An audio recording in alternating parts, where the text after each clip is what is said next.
Voltamos aqui com o nosso aulão de informática 0800 para o concurso da Polícia Militar do Ceará, que vai acontecer no final de semana. Nossa quarta aula, nossa parte 4 do nosso aulão 0800 agora. E antes de começar o aulão, eu já quero te desejar uma boa prova.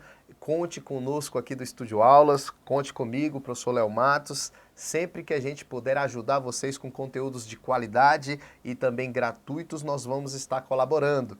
E quero de antemão também te convidar a sempre estar participando do nosso canal. Se você não se inscreveu no canal do Estúdio Aulas, tem um botão aí para você inscrever, exatamente para que você receba informações a respeito dos novos aulões, dos novos materiais, enfim. Se você também estiver no meu canal pessoal, Léo Matos, professor Léo Matos, também se inscreve aí no canal, tá bom?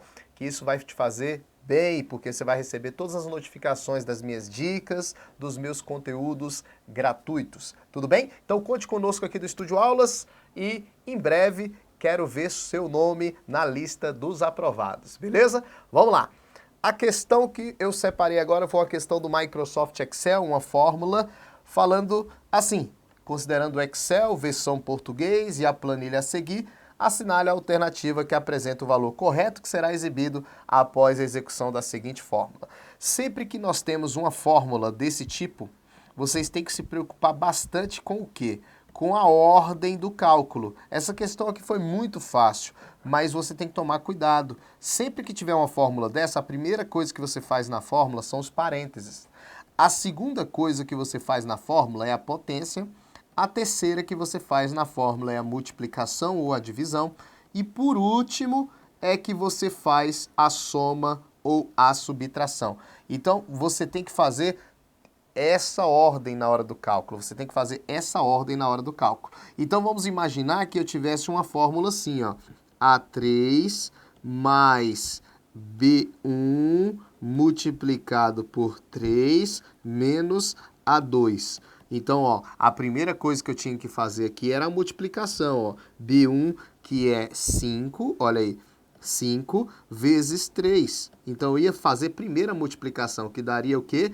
15, né? 5 vezes 3, 15. Aí eu pegaria aqui o A3, que é quem? O A3 ali está vazio, seria 0, né? Porque está vazio, não tem valor nenhum. E o A2 seria 1. Então, ó, a 0 mais 15, que dá 15, menos 1, que daria 14. Então, essa fórmula aqui, o resultado dela seria 14. O que eu quero te mostrar é que você tem que seguir a regrinha da matemática. Essa aqui foi muito fácil, porque ele coloca aqui B2, que é o 2, C1, que é o número 0, ó, tá vazio, tá vendo? 0, mais B3. B3 aqui é 10. Então, você pega aqui, 2 vezes 0 vai dar 0, mais 10 vai dar 10. Então, o resultado aqui, com certeza, é a letra D. Mas perceba que aqui foi tranquilo, porque ele colocou já na ordem, multiplica primeiro para depois somar, né? Multiplica primeiro para depois somar. Mas sempre que cair na prova uma fórmula desse tipo, não esquece que você tem que seguir essa ordem. Primeiro os parênteses, depois a potência, depois a multiplicação ou a divisão, e por último é que você faz a soma e a subtração, beleza? Vamos para a questão de número 15. Considerando o sistema operacional Linux, o nome de login do superusuário padrão é qual? Veja, gente, quando nós estamos no Linux, nós temos dois tipos de conta, né? Nós temos a conta de usuário comum, e nós temos a conta de superusuário. Qual é a diferença dessas duas contas? São os poderes que essa conta tem. Então, o superusuário, ele tem todos os poderes administrativos. Possui todos os poderes administrativos de administração do sistema. Isso quer dizer que o cara que trabalha numa conta de superusuário, ele pode instalar programa, ele pode remover programa, ele pode acessar a pasta do outro, ele pode criar contas, pode remover contas. Ele é o superusuário, ele pode tudo. E no caso do usuário comum, ele é um usuário limitado. Ou seja, ele não tem poderes para poder criar conta, ele não tem poderes para instalar um programa, ele não tem poderes para remover um programa, ele é um usuário comum.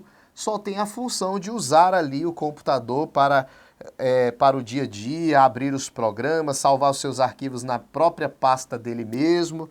Então ele é um usuário comum, é um usuário limitado. E quando a gente chama o superusuário, gente, nós também chamamos ele de superusuário, mas podemos chamá-lo de usuário root. Então a questão só queria que você soubesse que superusuário pode ser chamado de usuário root, que é a letra A, que é a resposta da questão. Nunca esquecer, tô meio gripado, ó, nunca esquecer que quando aparece o bash, aí você fala, o que é o bash? Bash é essa tela preta de comandos. Quando falar na prova bash, aqui ó, bash, é essa tela preta de comandos. Quando você está no bash, dá para você saber que tipo de conta você está trabalhando. Ó, esse cara, a conta dele é Mars, tá vendo? E o computador dele é esse aqui, ó, Marsman.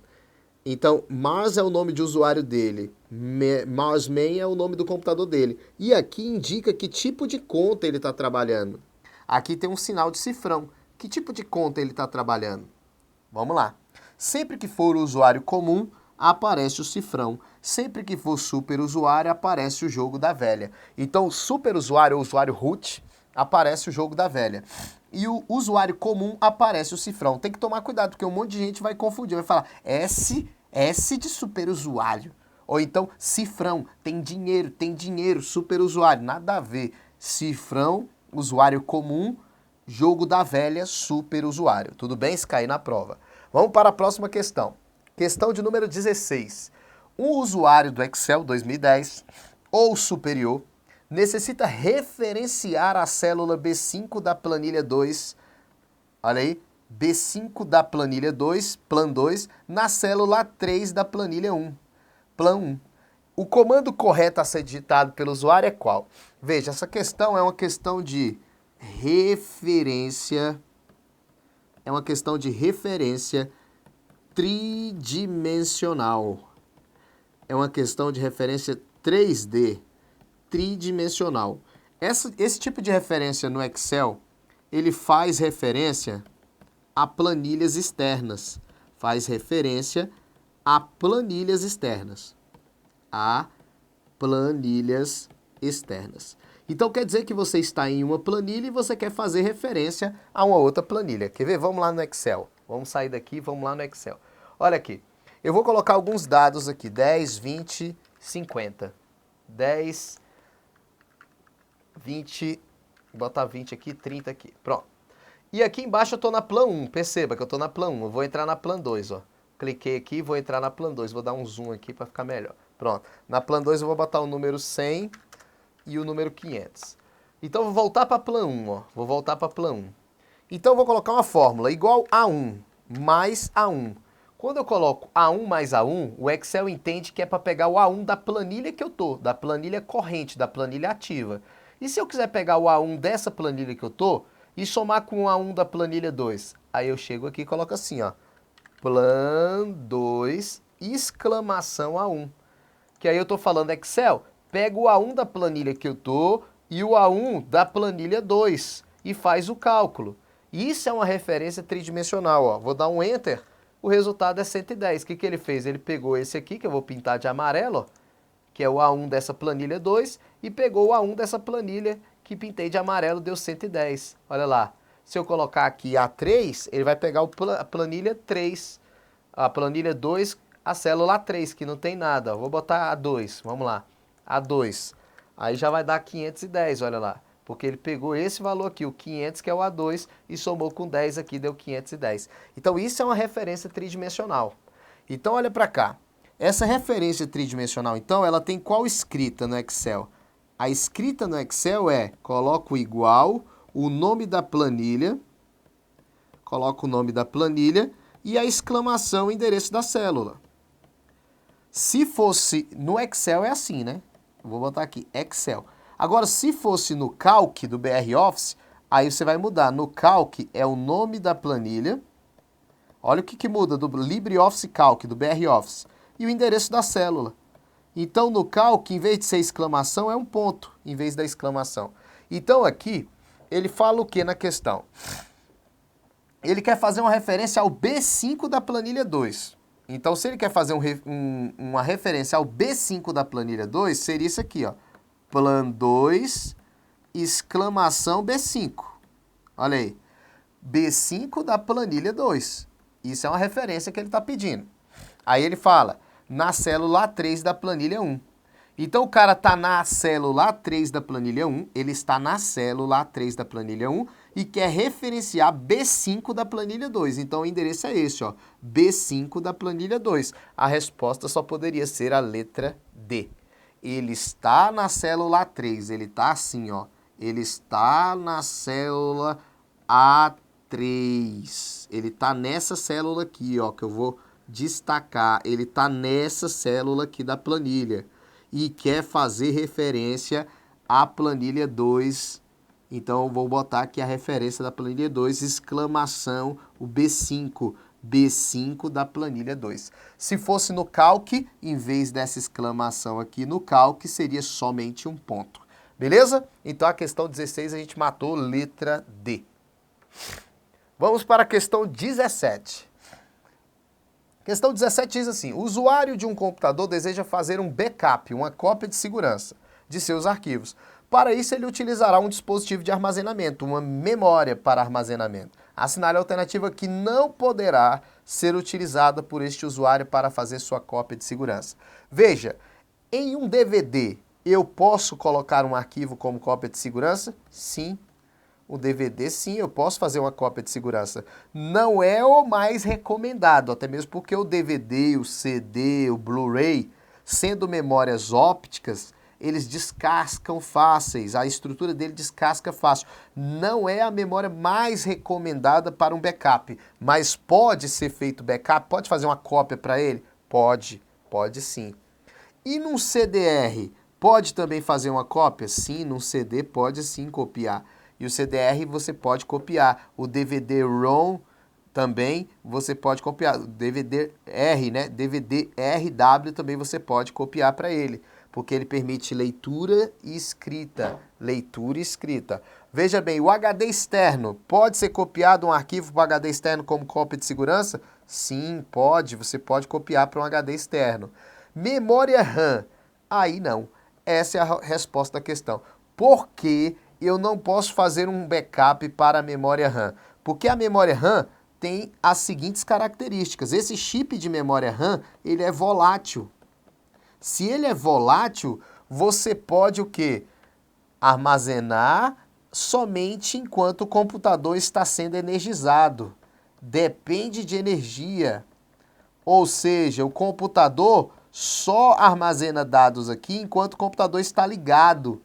Quando você desliga o computador, ela apaga essa memória. Então não é uma memória para a gente salvar arquivos. A gente não salva arquivos na memória RAM. A gente não copia para a memória RAM. Porque a memória RAM ela é volátil. Depende de energia para manter os dados armazenados. E uma outra característica da RAM é que ela permite leitura / escrita. Quer dizer que pode escrever nela, ou seja, gravar, apagar, alterar, excluir. Só que somente enquanto o computador estiver ligado, porque é volátil, depende de energia para manter os dados armazenados. Então aqui em revisão, lembrar que a RAM é volátil, depende de energia para manter os dados armazenados e permite leitura e escrita. Vamos imaginar que nessa questão tivesse o item memória ROM. Vamos lá, se tivesse o item memória ROM. A memória ROM também não poderia ser resposta. Não poderia gravar dados na memória ROM. Aí você fala, por que, professor, eu não posso gravar dados na memória ROM? Porque a memória ROM é somente leitura. É um chip de somente leitura. Quase falei, é um chifre. Não, um chip, somente leitura. E você não pode gravar nele, só pode ler o conteúdo dele. E ele é não volátil. Então, ele não depende de energia para manter os dados armazenados, mas não poderia ser usado também para cópia, porque você não ia conseguir gravar nele, porque ele é somente leitura. Então, se fosse ROM aqui, também seria a resposta da questão. E o pendrive? O pendrive pode. Sim, o pendrive pode. Tá bom? Então, a nossa resposta aí é a letra D, não pode gravar, porque se gravar quando apagar, quando desligar o computador, apaga, porque essa memória é volátil. Questão 18.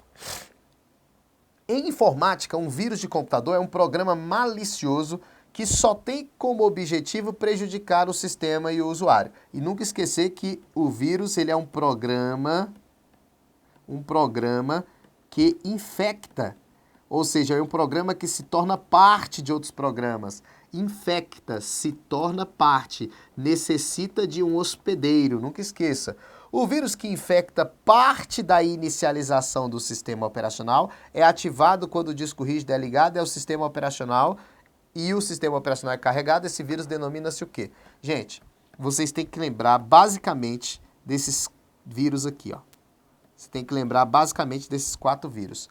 O vírus de boot, que é a resposta da nossa questão, que ataca a inicialização do nosso computador, tem a ver com a inicialização do sistema operacional. Então, ele afeta a inicialização do sistema operacional, o vírus de boot. Aí nós temos o vírus de macro, que também pode ser chamado até de vírus de script. Ele infecta arquivos de programas de escritório, tipo arquivos do Word, arquivos do Excel, arquivos de programa de escritório, arquivos do PowerPoint, arquivos do BR Office, todos podem ser vítima de macro. Até o PDF pode ser vítima de um vírus de macro. Aí nós temos um outro vírus chamado de furtivo, que pode cair também é chamado de stealth. Esse vírus furtivo, você tem que lembrar uma coisa dele, que ele se esconde do antivírus. Esconde do antivírus. Ele é um vírus que você passa o antivírus e o antivírus não detecta ele. Ele usa técnicas para se esconder do antivírus. E também tem que lembrar do vírus Time Bomb, que uma vez caiu numa prova da Polícia Civil de Brasília, do DF, tá? Time Bomb é um vírus chamado de bomba relógio. Por que que esse vírus é chamado de bomba relógio? Porque ele é programado para uma data específica. Programado para a data específica. Como, por exemplo, o vírus Sexta-feira 13, que se executa toda sexta-feira 13. É uma data específica. Então a resposta aqui com certeza é a letra A, vírus de boot, e fizemos um resumo sobre os principais vírus que podem cair na prova. Vamos para 19. Em relação a conceitos de hardware e software, assinale a alternativa correta. A memória PCI é volátil e é usada para armazenar programas que estão em execução no computador. A resposta não seria memória PCI, aqui seria memória RAM. A memória RAM é volátil e é usada para armazenar os programas que estão em execução no computador. Como é isso? É assim, ó. O nosso computador tem um processador, que é chamado de CPU. O processador, ele é o componente capaz de executar os programas. Ele que executa os programas e comandos, é a função do processador executar os programas e comandos, só que os programas ficam armazenados de forma permanente no HD. Então os programas ficam no HD, o disco rígido. Então os programas ficam armazenados de forma permanente no HD. E quando tu abre o programa, o HD envia as instruções do programa, gente, para uma memória chamada de memória principal RAM, que é uma memória com chips de memória RAM. Então, ó, quando eu abro o programa está aqui no HD, dou 2 cliques, ele envia as instruções para a memória RAM. E o processador busca aquela instrução e executa. Então, essa memória RAM aqui, ela é a memória que armazena os programas no momento da sua execução. Armazena os programas enquanto você está trabalhando. Programas em execução. Aqueles programas que estão na tua tela, trabalhando, executando na tua tela, é porque está na memória RAM. Fechou da memória RAM, sai da RAM e fica no HD, de forma permanente. Abriu do HD, vai para a RAM. Fechou do HD, da RAM, volta para HD. Ou seja, sempre fica no HD porque é uma memória de armazenamento permanente. E a RAM já armazena os programas somente no momento da sua execução, tá? Então aqui seria a memória RAM, é volátil, porque depende de energia, e é usada para armazenar os programas que estão em execução no computador. Microsoft Excel e Word são exemplos de hardware. Não, gente, são exemplos de softwares de escritório, de programas de escritório. Hardware é tudo que é físico, né? Físico é hardware. Beleza? Vamos lá. Letra C. Drive é um arquivo específico que faz a comunicação entre o sistema operacional e um determinado dispositivo. Nunca esquecer, nós temos os drives e nós temos os drivers. Olha aí. Quando a gente coloca assim, ó, drives, só com S, é um leitor. Ele é um hardware, um leitor de CD, um leitor de DVD, um drive de CD, um drive de disquete. E quando você coloca drivers, aí sim, os drivers, eles são programas para fazer um hardware funcionar, para hardwares, dispositivos. Um programa para fazer um dispositivo funcionar. O driver da impressora, o driver do scanner, é o programinha que faz a comunicação. É assim, ó, o seu computador tem um sistema operacional, que é o Windows. O sistema operacional, para identificar a impressora, o sistema operacional para identificar a impressora, ele tem que ter um driver. O driver da impressora é o programa que faz a comunicação do dispositivo com o sistema operacional. Então, quando ele coloca drive, é um arquivo específico que faz a comunicação entre o sistema operacional e um determinado dispositivo, poderia até estar certo se aqui no lugar de drive não fosse drive, fosse driver. Driver e não drive. Driver é um programa específico que faz a comunicação entre o sistema operacional e um determinado dispositivo. Drive sem R é drive de CD, drive de DVD, drive de disquete, tudo bem? Ok? Então vamos para a questão D. Olha aqui, nessa questão, ele falava de PCI, né, gente? Aqui é a memória RAM. PCI é isso aqui, ó. Para quem não sabe, PCI é um barramento, isso aqui é o PCI, ó, e esse aqui é o PCI Express. É um barramento para conexão de placas de vídeo, placa de som. Aquelas placas de vídeo, de som, de redes, são encaixadas aqui, ó, no barramento PCI, que é mais antigo, e o barramento PCI Express, que é mais moderno, tem uma taxa de transferência mais rápida, enfim. Isso é PCI. Na questão passada ele falava que PCI era uma memória. Não, PCI é um slot, é um barramento, é um slot para a conexão das placas. Tudo bem?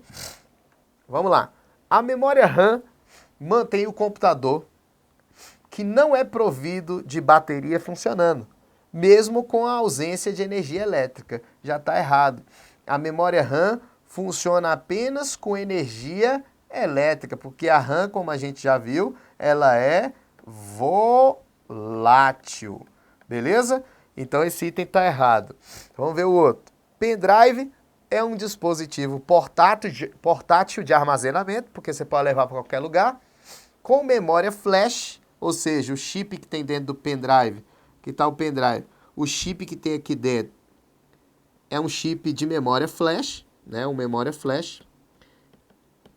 E esse chip de memória flash permite ler e permite escrever. Ele é um chip de leitura e escrita.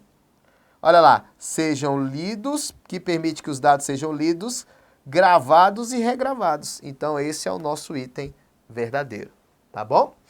Vamos para a próxima questão. E nunca esquecer que a memória flash, além de leitura e escrita, ela é não volátil. Quer dizer que armazena os dados mesmo com a falta de energia. Questão 20. Sobre os conceitos de segurança, o programa autorreplicante que se assemelha a um vírus, porém não necessita de hospedeiro. Vamos lá. Dentre os itens, spam são e-mails indesejados. Então, spams não é nossa resposta, porque os spams são e-mails indesejados. E-mails que podem praticar publicidade, praticar outros programas, propagar programas maliciosos, propagar boatos, enfim, são e-mails indesejados. E-mails que você recebe e não pediu para receber. Isso são os spams. Phishing é uma espécie de golpe. Phishing é um scam, um golpe. E não esquecer que o phishing, ele tem um objetivo: obter informações confidenciais. Informações confidenciais. Então, tu recebe um e-mail falando que é do Banco do Brasil e que o Banco do Brasil quer que você atualize seus dados. Você vai lá e clica no link, aparece um site idêntico do Banco do Brasil e tu preenche informações. Quando tu preencher, vai ser enviado pro golpista. O golpista, ó, jogou a isca, que foi o link para você acessar o site falso, e depois que tu preencheu, ó, ele pescou as informações, tá bom? Pescou a informação. Tá parecendo uma corda, né? Porque, ó o movimento. Pescou, não, jogou a isca, pescou a informação. Grande pescador, né? Vamos lá. Veja bem, o phishing, então, é um golpe, beleza? E o cavalo de Troia, pode ser resposta da questão? Também não. Qual é a função do cavalo de Troia? O cavalo de Troia ele é um programa disfarçado. É um programa com aparência inofensiva, disfarçado de joguinho, disfarçado de cartão de Natal. Você instala esse programa e aí ele faz isso aqui, ó, abre as portas do computador. Abre as portas para o invasor. E aí o que o invasor vai fazer depois que esse programa abre as portas? O invasor vai ter o controle remoto. O controle à distância do teu computador. Ele vai controlar teu computador à distância. Vai poder instalar outros programas maliciosos, vai poder furtar dados pessoais, tá? Então o cavalo de Troia é isso. Vírus de boot, a gente já viu que é o vírus que afeta a inicialização do computador. Então só sobrou quem? Os worms. Os worms, nunca esquecer que os worms são diferentes do vírus. Os worms são programas que se multiplicam, né, que se multiplicam de um computador para outro, através das falhas dos programas. Então ele é um programa projetado para se multiplicar através das falhas de um programa, de um software qualquer. Então ele usa daquela falha para se propagar para outros computadores. E aí ele deixa as redes lentas. Deixa redes lentas, porque gera um excesso de tráfego de dados dentro da rede, passando de um computador para outro. Lentas, botei lentes, lentas, beleza? Então ele gera um excesso de tráfego de dados, deixa as redes lentas, e uma coisa que você não pode esquecer é que ele não infecta. Ele não se torna parte dos programas. Ele não necessita de hospedeiro, não infecta arquivos, tá?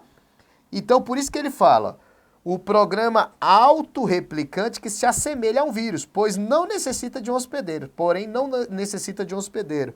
Por quê? As diferenças do vírus para o worm são essas. Qual dos dois se multiplicam? Vírus ou worm? Os dois. Os worms se multiplicam de computador para computador, gerando excesso de tráfego de dados. Já os vírus se multiplicam de arquivo para arquivo, infectando outros arquivos, tá bom? Se propagando em arquivos. Essa é a diferença. E o vírus, para se propagar, ele precisa ser executado pelo usuário. E os worms não precisam ser executados, porque eles usam as falhas de programas e sistemas. Outra diferença que você não pode esquecer é que o vírus necessita de um hospedeiro, ele infecta.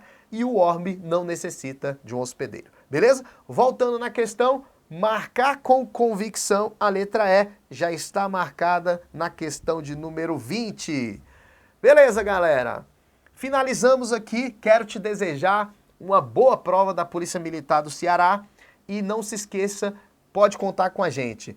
Caso vocês queiram continuar a preparação para as carreiras policiais, nós aqui do Estúdio Aulas temos um curso para carreiras policiais. Se ele não estiver disponível ainda no link, é porque ele está ainda em processo de gravação. E o meu curso já está disponível, Informática para Carreiras Policiais. Está disponível no link, com certeza o link está aí embaixo. Quem quiser adquirir esse curso vai ser bem-vindo, tá bom? No Estúdio Aulas. É um curso completo para carreiras policiais, fazendo questões que já caíram em provas anteriores da carreiras policiais, tá bom? Recomendo esse vídeo, compartilhe com a galera e boa prova!